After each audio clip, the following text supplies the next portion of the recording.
HeroQuest fans, okay, I'm making this video not as clickbait. Please don't confuse this with clickbait. The purpose of this video is to inform people about what Wizards of Morcar, the 1992 HeroQuest expansion released in Europe only, is like, because we're all anticipating the remake version of Wizards of Morcar to either be announced, possibly released, something of that nature, based on everything we've heard, at Spiel Essen October 23rd. Now, I haven't signed anything about any review embargo. The last I heard is HeroQuest Italia got a note from Hasbro Italy saying that they had to take their video down, but it looks like they're still going to stream. It's just they made clear, hey, we're not spoiling the Wizards of Morcar here. We're just talking about the Wizard Quest Pack, which is a fan reconstruction of an unreleased pack completely unrelated to Wizards of Morcar. So again, let me just state here for the record, the Wizard Quest Pack never came out. It was planned for 92, 93. It was going to be released in the US. It was supposed to follow the Barbarian and Elf Quest packs, right? Frozen Horror, Mage of the Mirror. We were going to get a Wizard Quest pack called the Sinister Sorcerers. I mean, that was the title they were working with. And then the Dwarf Quest pack was going to be the last one, which was going to be called the Hammer of Hadrika, if I'm pronouncing that right. But obviously, those last two never came out. And fans have speculated all these 34 years about, 33 years, about when these are going to come out. Well, we still believe that the Wizard Quest pack is not officially coming out. We've heard nothing from Avalon Hill, no reliable leaks or rumors about it. But Wizards of Morcar has to be, at this point, in my opinion, done. And I would be very surprised if they didn't release it this November. Yes, it's possible that the tariff situation might have goofed things up. I'm just speculating here. Maybe it'll come out in January, but I wouldn't be surprised at all if we see it at Spiel Essen October 23rd through 26th. So that's my prediction. But anyway, in the meantime, while you're waiting, let's look at what Wizards of Morcar was and what it came with. Now, I bought this from a really cool guy who wishes to remain anonymous, from Board Game Geek in their Geek Market, which is non-sponsored, but a good place to find old games, to a good home, at a reasonable price. Especially if you're looking for stuff that's like not super mainstream, super popular, because very few people remember this pack. And at the time, apparently there was a lot of criticism because it was only 5 quests. And it had a lot of stuff, but there was a lot of like, I don't know, it was more of a sandbox purchase. Like you'd buy this, and it was towards the end of the lifespan of the game. So, but anyway, I don't have the box. So the boxes they were released for the European sets. For the expansions were a little more throwaway. They were kind of like a cereal box that you open up, and kind of like those NES game boxes. A lot of people just pitched them. So the set that I bought from the guy, it had the 1989 first edition HeroQuest, which was really cool because I'd never seen it in person. I mean, there's so many little subtle things that you don't notice when you're just looking at scans or photos. And he included Against the Ogre Horde and Wizards of Morcar, which were the real reason I wanted it. And he's like, well, I have to sell it to you as a set with the main game system. I'm like, oh, I don't need that. But actually, looking back, I'm really glad that I agreed to the deal because that was really cool. But anyway, without further ado, here it is, Wizards of Morcar. So no box. This is the manual, and this was the standard way they did the manuals. It's got the staples. So I would expect all this to be different in a modern version. It would follow the conventions of the remake edition. So your remake edition will probably look more something like this. This is Jungles of Delthrak from the remake. It's got the shiny paper and so on, color coded. But yeah, these were black and white. You open up the booklet, it gives you the storyline, and of course, in this, Morcar is the evil sorcerer that commands all the monsters. He was renamed Zargon in the North American release. So Mike Gray's team did the North American version, whereas Stephen Baker and company. There's several names. I feel like I'm forgetting some of the history, and there's some of it's debated, like who exactly was in charge of what. But I don't think Stephen Baker had anything to do with this particular expansion. But anyway, yeah, you've got your booklet, and this is kind of it's kind of a shiny surface, kind of a satiny thing, and this was the European introduction to mercenaries. So the mercenary stats are a bit different than the North American version. In Frozen Horror, you had mercenaries. So think of it like this: the North American releases were reusing sculpts to save money, and because they didn't expect US players to, get the European games and play them necessarily. So they were reusing sculpts that were introduced in Europe in the North American versions. So just because you have the same sculpt doesn't mean it's the same character. So these four wizards were going to be reused in the Wizard Quest Pack, but they were going to play different characters. So this isn't necessarily Groshok, the uh, Orc Shaman, or the Stormmaster, or whatever. So, but they're cool sculpts. So anyway, not to spoil too much, but as you can see, there's only 5 quests, and in this edition, they did not number the quests. And yes, they used the body point trackers because players of this series were used to monsters just having 1 body point. So whenever you got someone with more, it was a big deal. And the final conflict is actually printed on the back cover. So it's 5 quests. Basically, Morcar is supposed to hire these 4 sorcerers to kill the heroes after the failure of Festral and against the Ogre Horde, the defeat of the Witch Lord and return of the Witch Lord, and so on and so on. But really what you do is you just track these guys down. You go to the lair of each of these guys and kill them, and then you do a boss rush where it's like, oh, they didn't really die, and you fight them all at once, which looks like it's a heck of a quest because these guys can open doors. They've each got multiple spells. But anyway, that's a Warhammer Fantasy picture. It's pretty cool. So once again, you've got the Games Workshop stuff. This was in full cooperation between Milton Bradley, Hasbro, and Games Workshop. So you read a lot of stuff online. Some of it's contradictory or confusing, but I always thought that Milton Bradley was owned by Hasbro, and I think it was. I think Milton Bradley was bought out by Hasbro International in 1984. So HeroQuest came out in 89. Of course, Warhammer Fantasy Battle was around before that. But yeah, Games Workshop and Milton Bradley worked together throughout the whole run of HeroQuest at that time. And now it's all Hasbro. Like Hasbro has control of all of it. So these are the cards. So these are like the smaller European style cards. So I'll give you a comparison. So this is a modern HeroQuest treasure card. So see the difference in size? The modern HeroQuest from 2021 on uses the poker size. It's got the linen finish. Whereas these are considered, I guess it's a standard size for Europe. It's a European game card size. And if you go to these print shops that'll print cards for you, almost none of them offer this size option, at least the places I've seen. They offer like either really, really small ones or like oversized, but not this exact size. But anyway, you can see the little corners. And they're interesting because on this side of the card, there's like a kind of a papery texture. It almost feels like construction paper, but I mean, it's a little smoother. So I don't know what you'd call it, maybe a matte finish. Whereas in the opposite side, this is like a satin. It's smooth. This has a little bit of texture to it. But anyway, that was just an interesting thing I noticed about. It's not just this expansion, but all European sets that I've handled are like this. But anyway, yeah, the High Mage, he has a set of 6 cards. So each of these sorcerers has 6 cards, which are his specific spells.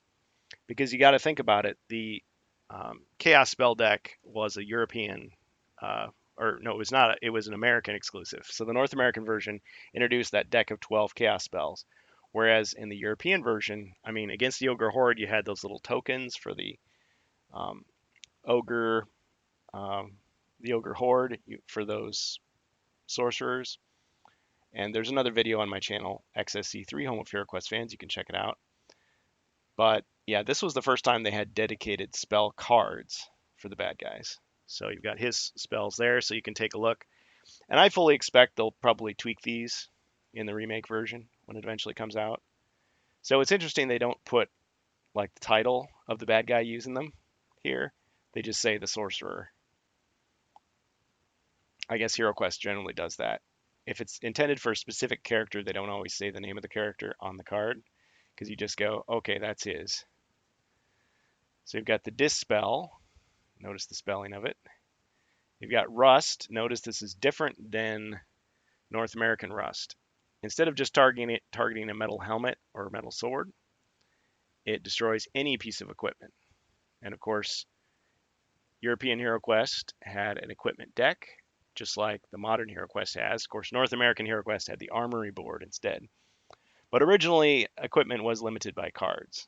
Adventure Design Kit changed that. They just said, well, just write it down and you don't have to have the card in your hand. But yeah, this could destroy a toolkit. It could destroy a staff. It could destroy plate mail. Yep. And you've got Escape. Notice this is different than North American Escape. Instead of going to a specific like X location on the map, it just lets you go to an unoccupied square on the game board. Now, does that mean it has to be revealed? Who knows? Discard after use. You get Wall of Flame. Yeah, and you can pause this and look at it if you want more detail. I don't mean this to be a super long video. There's Madness. Strands of Binding. These are all for the High Mage. He's, I believe, the first one you fight. But anyway, those are his 6 spells. And you've got the Orc Shaman. And yes, we did have Orc spellcasters from the beginning in HeroQuest, but not female ones. So there's that whole question of Dread on the horizon. They mentioned Groshok's daughter. And yes, the Orcs do have families in the original HeroQuest. So the Marvel Winter Special talks about an Orc and his wife, for example, and then you've got sons of Orcs in the game system. But yeah. So we've got Sharpened Blades, which I really like. So you got a buff there.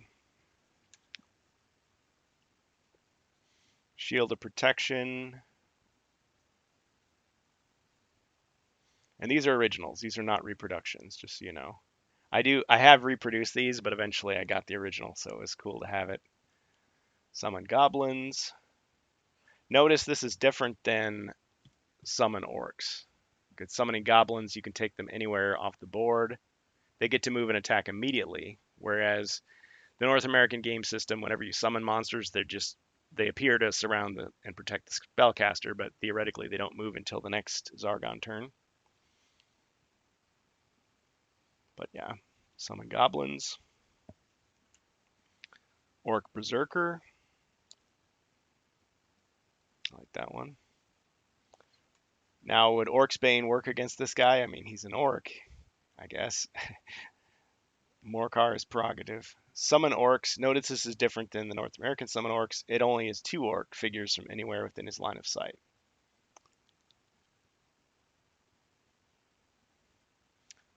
So they're not generated. So I guess if there aren't any living Orcs, you just can't use it. They can move and attack immediately unless they've already done so during this turn. So I guess the only benefit this would have is if you've got some Orcs, but they're too far away, they can't reach the battle, but he can see them, like down the hallway or something, then he could just bring them in so they can attack.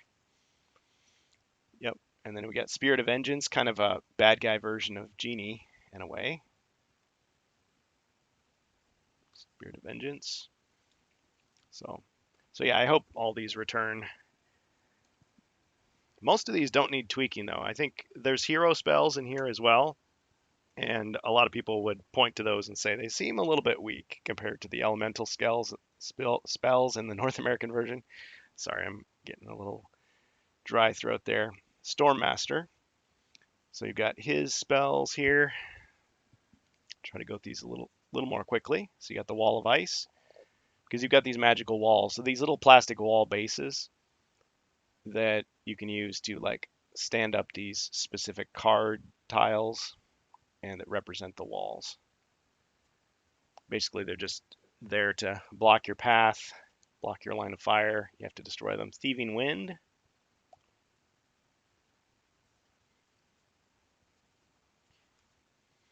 Blinding Sleet. So yeah, weather-based magic for this bad guy. Lightning Bolt, although it shows the High Mage in that artwork, so it seems to be a mistake. Maybe during the planning phases, it was originally intended for the High Mage instead. Or I don't know. It would be interesting to see a design doc or draft. I mean, I wonder if they assigned these spells later, like they just had them all written out first and they assigned them before they did the artwork, or somewhere in between. Got Earthquake. And this uses special tiles for like breached walls. Or not breached walls. There's a crack in the earth that's used. You can tell I haven't played this one yet. Hurricane. I would love to. Probably by the time we get to it, though, the remake version will be out. But anyway, that's the Stormmaster. And last but not least, we've got Fanrax, the Necromancer. It's kind of an interesting looking character. So we've got Summon Mummy. It only summons one mummy, but it can move and attack at once. Of course, it has to be adjacent to the Sorcerer originally. Got Skulls of Doom.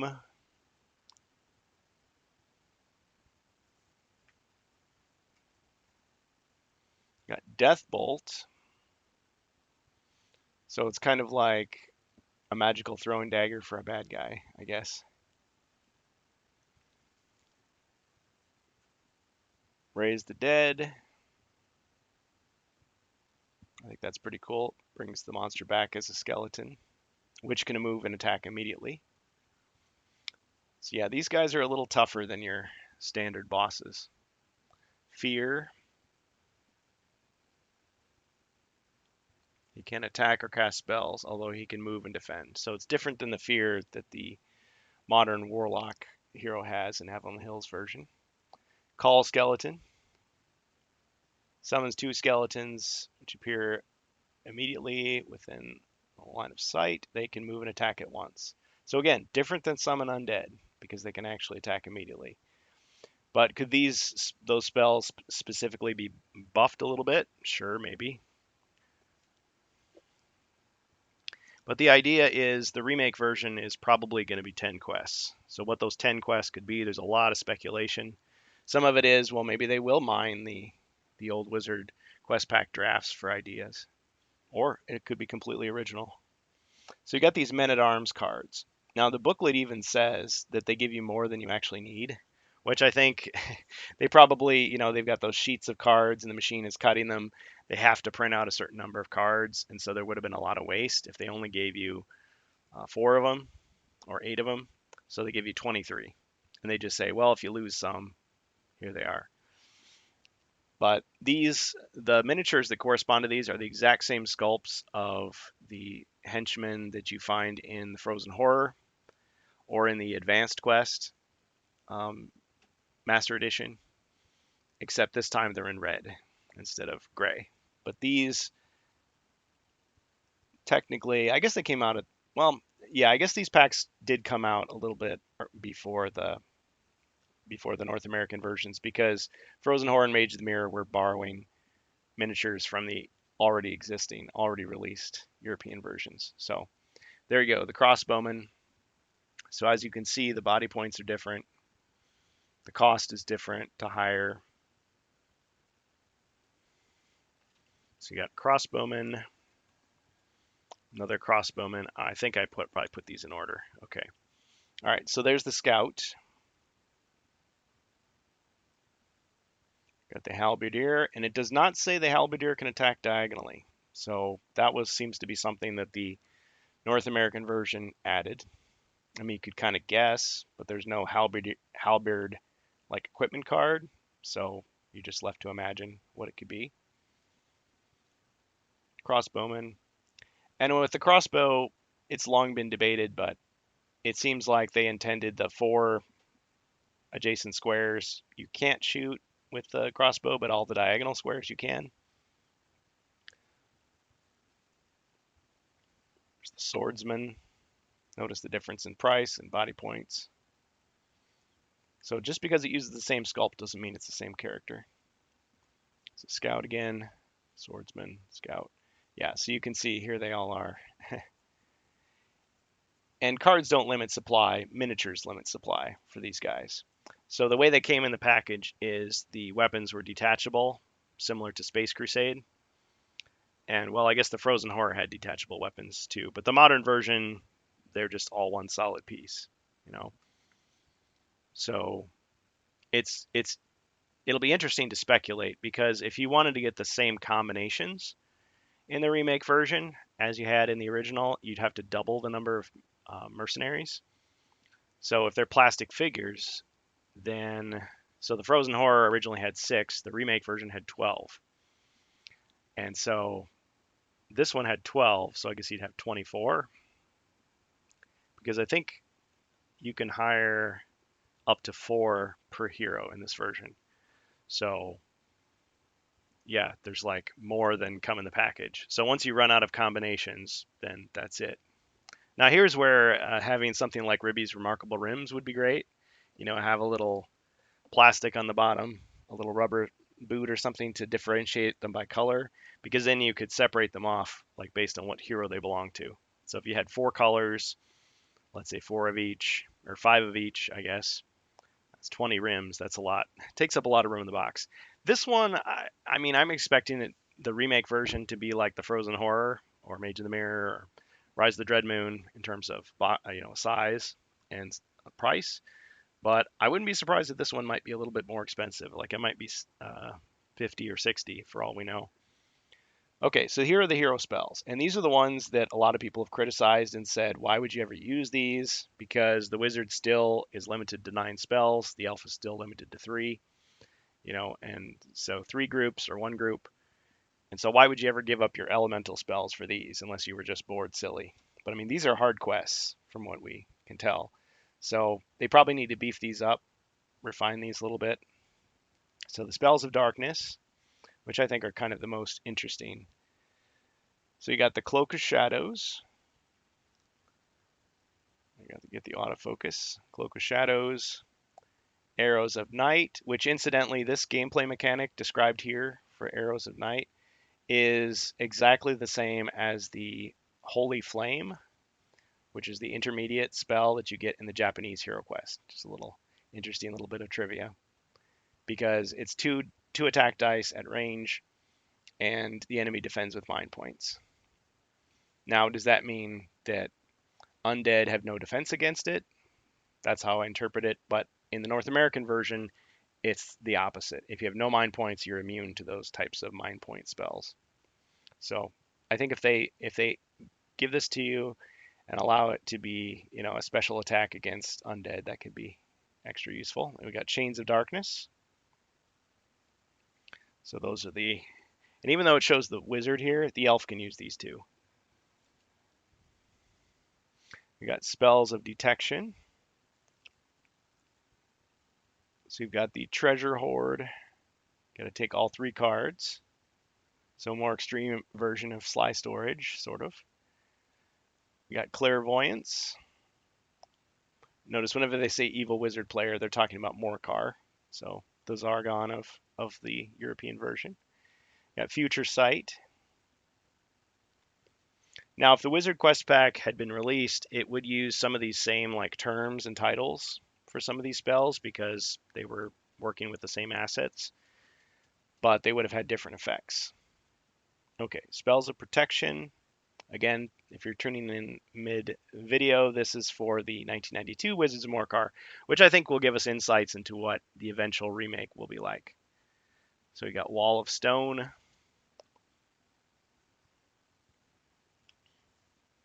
Dispel, so the good guys have their own Dispel version.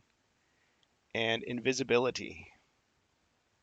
Now, we've noticed a practice with Remake HeroQuest where they've started to change the names of things. So if you have 2 abilities or items that have, previously had the same name, they've like changed it. So You had 2 different potions of speed. They changed one of them to celerity, for example. You had 2 potions of restoration. They changed one to superior restoration. So it's quite possible that some of these spells will have their names changed.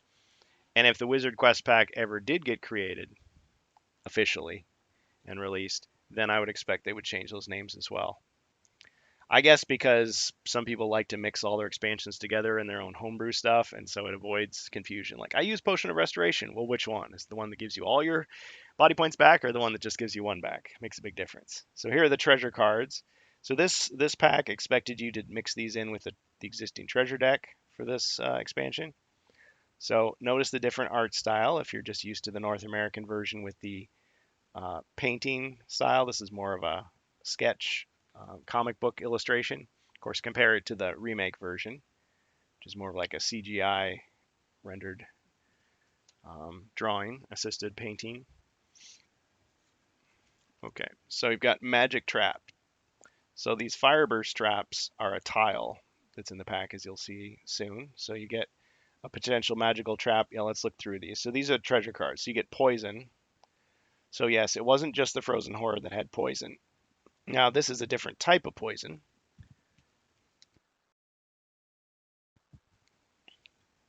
Now it shows a mercenary being affected, but that would never happen because mercenaries can't search for treasure. I mean, really, the mercenaries in this are very limited. They can open doors, but they can't search for anything except for the scout can search for and disarm traps like a dwarf. But that's about it. You can't give them items. So it's not like Rise of the Dread Moon where they're like miniature heroes. These guys are pretty limited. They're cannon fodder. But yeah, they won't search for treasure to get that. So Potion of Charm. Now, the retention on these mercenaries, like if they survive, you can rehire them for only 10 gold. So it's a really good deal. Plus, you can find a Potion of Charm in the treasure deck and get even more of a discount. So there is a bit of incentive to keep them alive. Potion of Magic Resistance. Notice this is different than the Frozen Horror version because it protects you from all effects of the spell, not just damage. Potion of Alchemy. Now you might think to yourself, why would I ever change a piece of equipment to 100 gold coins? I guess if you were playing the North American version, I mean, it makes the most sense to turn a dagger into 100 gold coins because the dagger is only priced at 25, so you've made a profit. But a lot of us have to be reminded that in the European version, there was no selling back your unused item between quests. It wasn't an official rule. I mean, there's probably fans that homebrewed that, but yeah, it was the North American version. They introduced it in Mage of the Mirror and Frozen Horror. I think a lot of us just played it that way because we knew of other games that did that sort of thing, and we just thought it just makes sense. Like, oh yeah, just half price. So, but without that, this would be a way to sell something back. You might lose some money, but you need the gold. Just burning a hole in your pocket. Another thing to recall is in the European version of HeroQuest, you didn't have starting weapons. Each of the characters just had their basic abilities. So the Barbarian just starts with 3 attack dice and 2 defend dice. Whereas in the North American version, it's like, no, his attack would be 1, but he starts with a broadsword, which changes it to 3. And if he ever loses that weapon or changes it out, then you replace it with the new value. So there's 2 magical traps, 2 poisons. There's a potion of magic resistance, which is only for fire effects. Fire burst trap or magical fire attack, whereas the other one is for all spell effects. So different range there. Potion of magical aptitude. The elf or the wizard may drink this at the beginning of your turn and then cast 2 spells in that turn rather than 1. Doesn't say you get to double one of your existing spells, but like you wanted to do Pass Through Rock and Swiftwind at the same time, sure, you can do that. And then the other magical trap. So there's the treasure supplement cards. Oh yes, and I did these out of order. Let's see. No. Okay. Treasure. Okay, so that was all the cards. And this is, of course, just a little labeled baggie from the gentleman I bought this from. So you can see all the contents. So it looks like they were looking for filler here because why do you have this giant tile? Well, it's just a rule supplement. It's a little cheat sheet. Magical reference chart. Magic reference chart. Magic traps. So this is to remind Morcar of how they work. So you got these new map icons. It's kind of nice to have a little quick reference like this at the table. Teleport trap for the new rules. But I mean, did you really need this? I could imagine a remake version just putting it on a, both sides of a poker-sized card instead. You got that. But I guess that fills out the sheet. I mean, the box has to be big enough to encompass the tiles and the sprue. So can you guess what this is going to be? Okay, so this is that Cloak of Shadows. And they're probably going to have to change that name too. Some sets I've seen, I think it was a printing error, but instead of being one solid piece like this, it divides it up into multiple tiles, like the small standard size tiles. So you'd have, what, 6? So you'd have 6 of these. Now it'd be hard to track them all down, but the cool thing about having the multiple tiles, if you have one of those misprint editions, is you could spread them out. You wouldn't have to just say, okay, it affects this area right here, and that's it. You could say, oh, it's a little here, a little here. You could use it more strategically. So it'd be kind of interesting to see how they do it. They'll probably just do it like this. Maybe the same image on the back. I don't know. But it would be kind of cool if they had like a multi-tile version. Okay, so we got all these different tiles, and notice how they're all black on the back. That was a standard thing in the North American, sorry, I keep saying it backwards. It was a standard thing in the European version to have just plain black on the background. I guess you could use that as a pit trap or something, or you could, if you wanted to just keep it hidden from the heroes, just like do that until you're ready to reveal it. Like, oh, look at that. Whereas with the North American version, it was just usually just unfinished white on the back.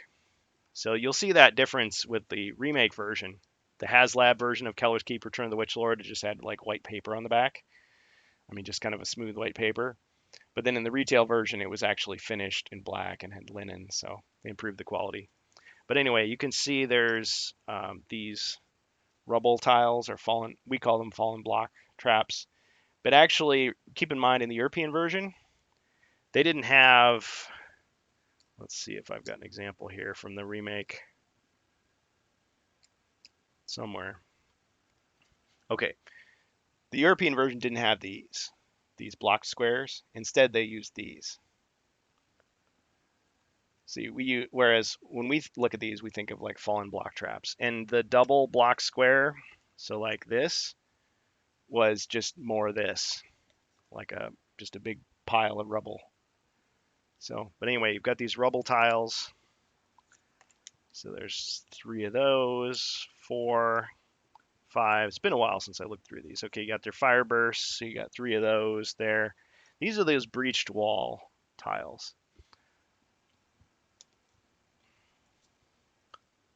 Right, like that. So it's supposed to be, it's broken. You can actually go through it. And notice it's not the exact same image on each one. It's slightly different. I always appreciated that it wasn't just an exact duplicate of each one. These are the walls, and you can see the damage there where the plastic base would have attached. So you got the wall of water, got the wall of stone, and you've got the wall of fire. All right, so those 3 there. Oh, 4th fire burst, another rubble tile. I've noticed something in the remake version, they'll put the same image on both sides, and it's like, what's the point of that? Well, when you're putting the stuff back into the box, it helps you sort it out a little easier, because you go, oh yeah, that's that one. Although they started to run out of combinations. Okay, this is an interesting thing. Look at this. Lightning bolt in the North American version, we're used to just being, oh yeah, I hit that guy diagonally with the bolt of lightning in it. Damages everybody in its path. Well, in this one, you're supposed to actually use a tile for it. So I'm thinking like, okay, so a character is attacking another character. Let's just pretend it's this guy, and he's firing at this guy. So you go, okay, I cast the spell, and boom, he gets hit. Everybody in the path gets hit by it. So if he's in the path, he gets hit. But then what would you do if it's like off angle? Would you go like that? Like, okay, it can hit him, like it's a war game, you know, like a stick between them. And well, what if it's really far away? Some people were saying, oh yeah, the spell is just, you know, can't reach him, can't hit him. Well, I would just say, well, why would you do that? Just it's like a line of sight finder. You just say that. Yep, he hits him right there. So anyway, it'll be interesting to see how they handle that. But I would just say it's exactly the same. This is just a way to kind of like see how it would actually hit rather than going, I don't know if it can hit, because I'd just use a pencil or, you know, trace an imaginary line, piece of string, laser sight. You've got this other tile here, because yeah, if you took it strictly literally, it's like 5 squares long that you can hit people. This is the earthquake tile. See, pretty cool. So it's like the corridor itself is just breaking up. It's pretty cool. And that's really it.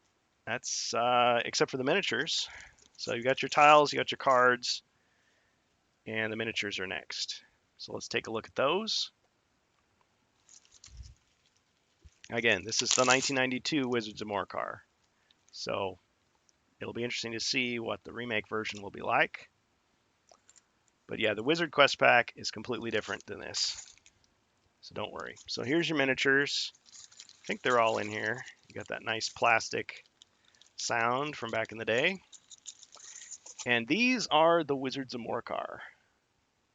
So they're done. I know they look a little black in this light, but they're actually blue. They're actually a dark blue color, like kind of a navy midnight blue. So there's the High Mage, cool looking wizard. And you've got the Orc Shaman. I have a sinking feeling, though, that when we see these in the North American release, they're just going to be gray. And I think that'd be the most boring choice. I know they want to say gray is generic or very powerful, so they gave us gray ogres. But I would be really disappointed. I would be so much happier if these were some blue-black variant. If they were not just plain gray. There's the Necromancer. Now, I will admit, with this really dark color on camera, it's a little bit harder to see the details. So that may be one of the reasons, another reason why they chose gray instead. Because if you compare gray, it's much easier to see the detail, right? At a glance, unless you paint these guys, which a lot of people don't paint them. So there's that to consider. There's the remake style gray. So I'm guessing they're probably going to use this color. I don't like that, but they're probably going to do that. So if so, one of the first things I do is probably I'm going to get out my spray paint can and just paint them a color similar to this. But this blue plastic that I've seen, I guess there might be variants out there, but this to me is the same color as the ogre bosses from Against the Ogre Horde. If I have those handy, let me just pause for a second. Okay, this is just for comparison only. Let's not get too confused here, but this is one of the bosses from Against the Ogre Horde, the 1990 version, and this is the Wizards of Morcar. So I'm putting them side by side. I'm looking at them on and off camera. To me, this looks like the exact same color of dark blue plastic. Now that is different than the color plastic that was used for the ogres in Mage of the Mirror, the original, but I'm not going to cover that again. I've already covered it. But suffice to say, this color plastic was never used in the North American version, only the European. So they made these guys like a light beige color in the remake.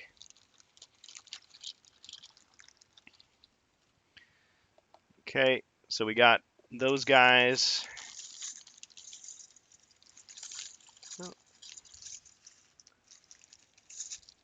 Oh yeah, the Storm Master. But didn't show him. Cool looking figure.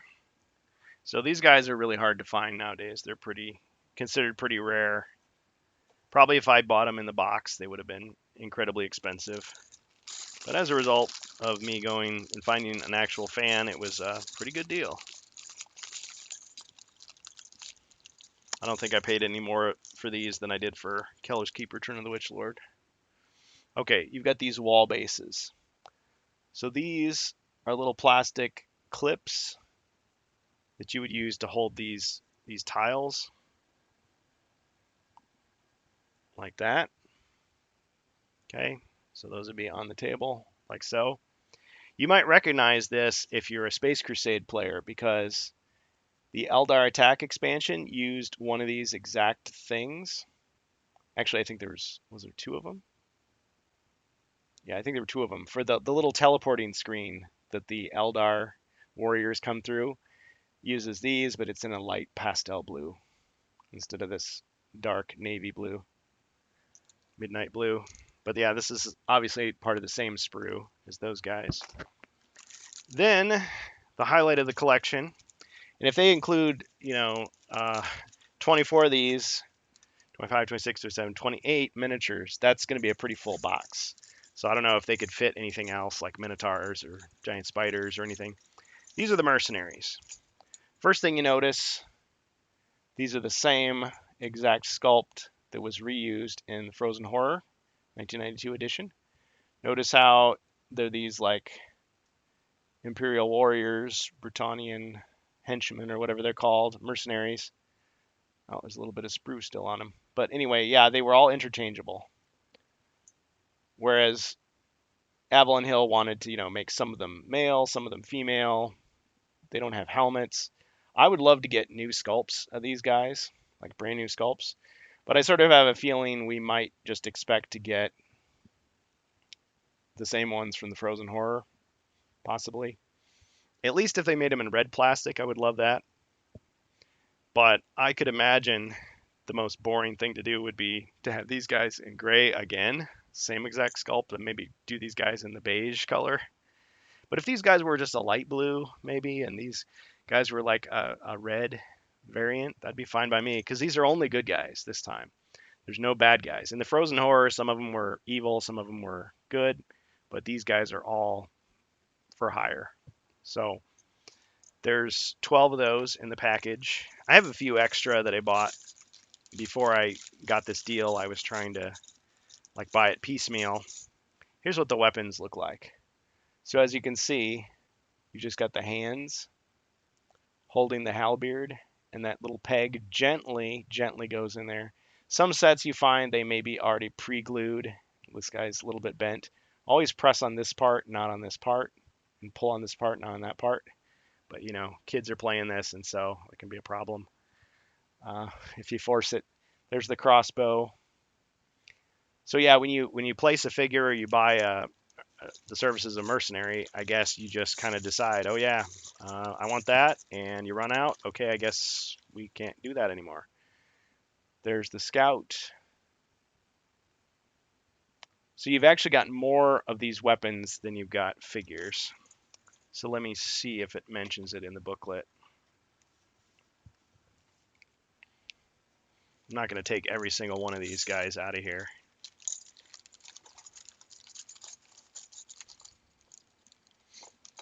Oh, and there's the sword for the swordsman. So if you get one of these sets, make sure they give you all the parts. I wouldn't mind the return of interchangeable weapons, but it's probably a lot of extra effort for them to do with the softer plastic. But see, there's the assembly instructions in the booklet.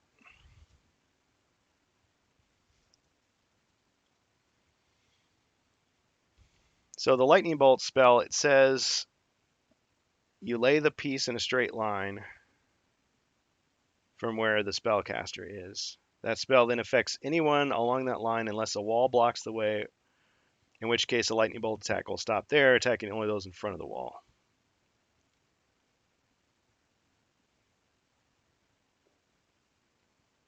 I guess it doesn't say that you move the tile, so I guess it's kind of implied then that it only affects those squares. But personally, I would just say just move it along. But you could say that's another variation on the spell. It's a different version of it.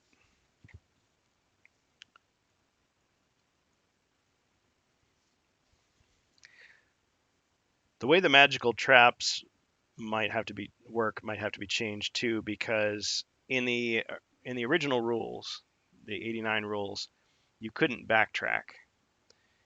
To reveal a room, you had to actually step inside.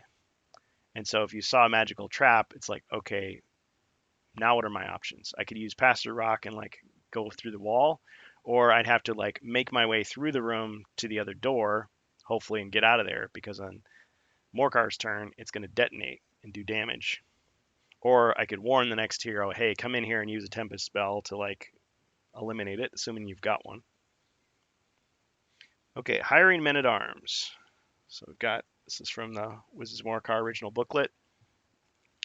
Adventurers may each hire up to 4 followers at any time between quests. So that'd be 16, but you've only got 12 figures in here. Let's see, does it say 24 weapons? So there's 6 of each weapon, but there's only 12 figures. But yeah, it could get really confusing if you hire everybody and you've just got all these red figures on the board. You've got the red heroes, then you've got these guys in red too, because this is the same color. There were variations between the different versions, the different regional versions, but this is the same red, I believe, that was used by the European heroes. Notice they got the little beveled edge there on the edge of the figure. Of course, Frozen Horror and Mage of the Mirror use that same bevel. Okay, so let's see. For each man-at-arms a hero hires, that player may take 1 man-at-arms figure with the relevant weapon shown on the man-at-arms card. He should also take 1 man-at-arms card for each of the types he has hired. This details the statistics, blah, blah, blah. Number of spare cards are provided to replace any lost or damaged cards. A player whose champion is killed, that's so the hero, can choose to continue the quest with the champion's surviving men-at-arms. If not, he must remove the men-at-arms from the game board. On each turn, each player moves his hero and then moves all of his men-at-arms. Each man-at-arms may move and fight in the same way as the heroes, using the movement and combat values printed on the man-at-arms card.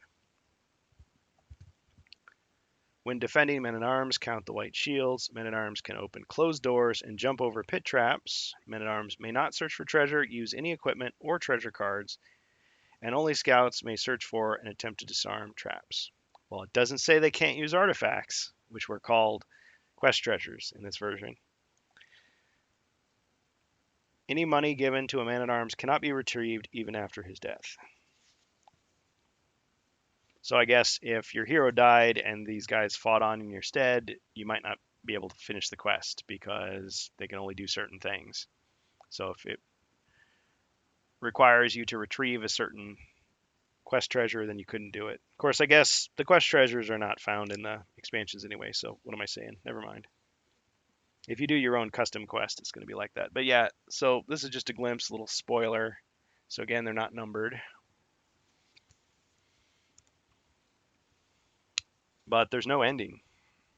There's an introduction, but there's no ending. So at the end of the adventure, I presume they're going to type up something new for the new version. But yeah, so you got your booklet with your 5 quests. You got 16 miniatures, plus these little 4 wall bases. You get a bunch of tiles. You get a bunch of cards. And that's really it. It's a pretty small, some would say lackluster expansion. So I think based on what Carmine was saying, I mean, if, of course we know they are. We know they are because of the store leak. We know they are because why would they have a review embargo if they're not going to review it? And why would it be lifted October 23rd if it's not coming out this year, right? So that's all my thinking. But the idea was it's not up to speed. It's not up to what fans are expecting. Even the original was a little disappointing to people. So they're going to have to fill it out with more content. But will that new content just be cardboard and paper? Or will it include plastic? I mean, when people saw Crypt of Perpetual Darkness and saw it only had one miniature in the box, they were pretty disappointed. A lot of people, though, are saying, hey, you know, if HeroQuest comes out with one more expansion and it's Wizards of Morcar, I'll buy that. I can be happy even if the franchise goes away. So people are doomsaying a little bit. But I would say if that's the attitude people have, this is Avalon Hill's opportunity. Knock this one out of the park, make it a good one. Obviously, they want to sell as many copies as they can to show so that they can show, hey, look, this franchise is still viable. People still want this. But would it be reasonable for us to expect to pay $45 for it? Some have speculated, including myself at times, well, what if the mercenaries are cardboard? I mean, that'd be kind of disappointing, but it could be a way of saying, hey, if you've already got Frozen Horror, just use those mercenaries instead. But by making the mercenaries cardboard, it would allow them to put other plastics in there, maybe new sculpts. But why not just give us new sculpts of, you know, the existing mercenaries? I was saying they could have male versions of the female ones and vice versa. Just out of curiosity, I'm going to compare the red plastic of the Wizards of Morcar mercenary to the against the Ogre Horde Ogre Warrior. Yeah, because in the original they were red, not gray. But yeah, looks to be same shade of red. Oh no, I guess it's a tiny bit different. This red for the mercenary is just a little bit more vibrant, like just an increment different. But on camera you can't tell; it looks the same. So the ogres were supposed to be bad guys in the original version. They mention ogre mercenaries, but they don't give you any like stats or rules for using them. So it was cool that they added that in the remake version. Just like here's an official way to do that. But yeah, I love the classic ogres. I didn't like them at first. I thought they looked like weird, like backwoods, like mutated versions of orcs. But it's a classic design, classic Warhammer fantasy, old hammer design. So anyway, that's all I have to say about that. We'll just have to wait and see. It'll be interesting to see if Ribby can get anything out of Doug Hopkins at Gamehole, but that's not too much longer before Spiel Essen. So I think by the end of October, by how about this? Here's my prediction: by Halloween, we'll know everything we need to know about Wizards of Morcar. That's my hope anyway. And if they decide to drop some other bomb on us and introduce something even more amazing, great. But I look forward to hearing and seeing what they end up doing. I mean, we saw they added a lot to Against the Ogre Horde that wasn't in the original. And they have even more room to work on Wizards of Morcar. So I think people are hoping for good things, and I hope they don't let us down. So all the best of luck to Avalon Hill. Thanks for listening, and we'll get back to our usual streams.